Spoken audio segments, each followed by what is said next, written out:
Good job, good job.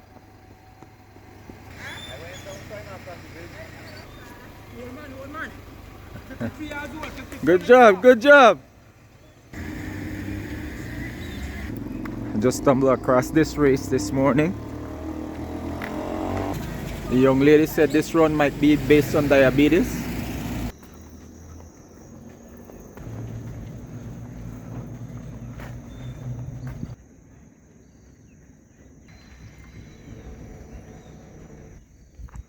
Okay, today is Garifuna settlement day here in Belize. I do believe they also celebrate it in southern parts, eastern coast of Guatemala and Honduras. Good job. So let me give just a little brief history of it. You have Puerto Rico, you have Dominican Republic, Haiti, Cuba, Jamaica, Haiti, Jamaica, Barbados, and that's more than likely that's the area or the section that the Tinos habited pre-Cristobal Colon. Then you would have like maybe Guyana. I'm not so sure if Guyana, but definitely Trinidad and Tobago. Morning, good job. And those islands over there in that area, I'm not really familiar with all the different islands. I was doing history research on it and it didn't stick.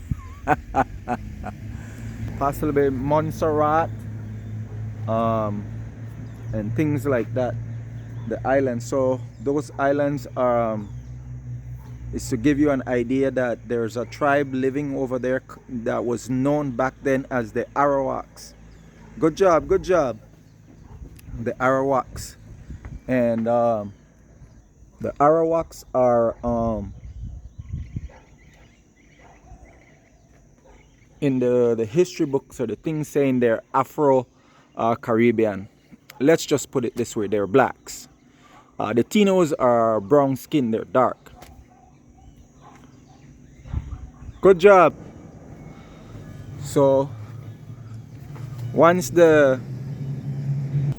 Spanish decided to come in and dominate the territory and take over, then you had the French, the Dutch, and the British as well. Good morning, good job, good job. That we're trying to come in and dominate and take over the area. So that's why you have like Jamaica,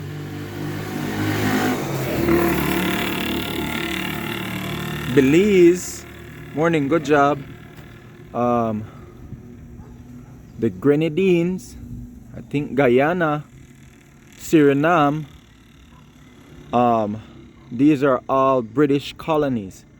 So the Garifuna, which is the name, got changed later on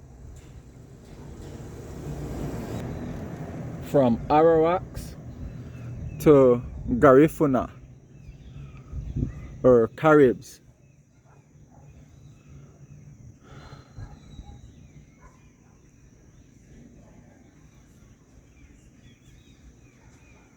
So the French, the Dutch, the Spanish, and the British, good morning, independently they couldn't just dominate and take over the good morning, good job. They just couldn't just come in and dominate and take over.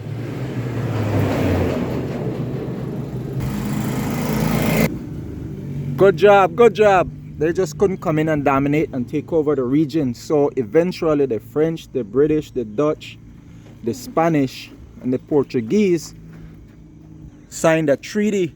For just one brief moment, they would not fight or terrorize each other, but unify under one banner to dominate and take over the territory. So that's what they did. They came under one unified banner to dominate and take over the territory. So the Arawaks was, they were mighty and vicious and strong, proud warriors, and they could not hold off that grandeur armada. Like independently, they were dominating the British. They were brutally conquering and defending their enemy. They were conquering their enemy and defending and staking claim to their territory. But once they became a unified banner, it was pretty difficult for them to remain in control. So you have the Lesser Antilles and the Greater Antilles. So you had the Lesser and the Greater Antilles. Now I am horrible and I'm rusty at it, so I can't tell which one was owned by the Tino, which one was owned by the Arawaks. So due to that treaty that was signed between those nations, they decided that they would flee the region or their homeland. Good morning, good job. So let me go back and give like a more pronounced history of it. So every year on November 19th, the entire nation of Belize and other parts of the Caribbean and Central America, which would be Latin America, pay tribute and homage to the rich culture and heritage of the Garifuna. They first arrived in Belize in the year 1832, more than 400 years ago.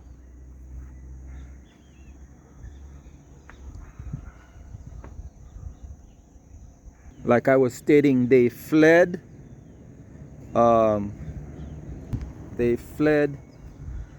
British, Dutch, French, and Spanish control areas or territory that they were trying to control, dominate, and take over. And I think one of the reasons too is that they refused to be captured, harvested, and put to work on the large sugar plantations that the masters of the New World had. So eventually the masters, they started to import slaves, and this is why they employ that tactic of trying to dominate the region and area so that the freed slaves wouldn't unite with the Arawaks, which would be the present day Garifuna. So like I stated before, the Garifunas, they are descendants of the Arawaks, which translate to black people living in the southern Caribbean islands pre-Cristobal Colon. And like I said, it's also stated that there are Afro-Caribbeans, and it doesn't do it any good to say Afro-Caribbeans because they were even though there's history of buenos dias, history of them being here, but then there's also history of them trading, because you also have like the Polynesians have traced, or their history states that they were in the Caribbean trading, and then they were along the like Califia from California all the way down to Patagonia, which is current day and present day in Chile and Peru, trading. So the British, the French, the Dutch, the Spanish, and the Portuguese, why they joined their group together was due to the fact that the Arawaks, current day Garifuna or Garif, had some weapons that was vicious. I mean, even though they had armor, which would be the helmets, a blow from that weapon and it still could crush a man's skull. When they came, they were granted, I'm assuming they were granted privilege and the right to stay in Belize in 1832, and they landed in an area, a southern part of Belize, and they call it Mara. I rehearsed it, and then all of a sudden now I can't say it in their language, but it was sweet water. I get a camera shot and tongue tie. Marugo water. Now I know I'm not saying it proper, or the pronunciation is inaccurate, but because I'm tongue tied and extremely nervous. They also brought like cassava, cocoa, plantain, stuff like that. Banana that was and is a part of their culture. So like they also brought the plants and stuff as well, so that they could grow food, because they definitely had farms and stuff. I just did this location due to the fact that it might be the best. Oh, it's too slow to capture the birds coming up. I'm actually standing on the Hawksworth Bridge.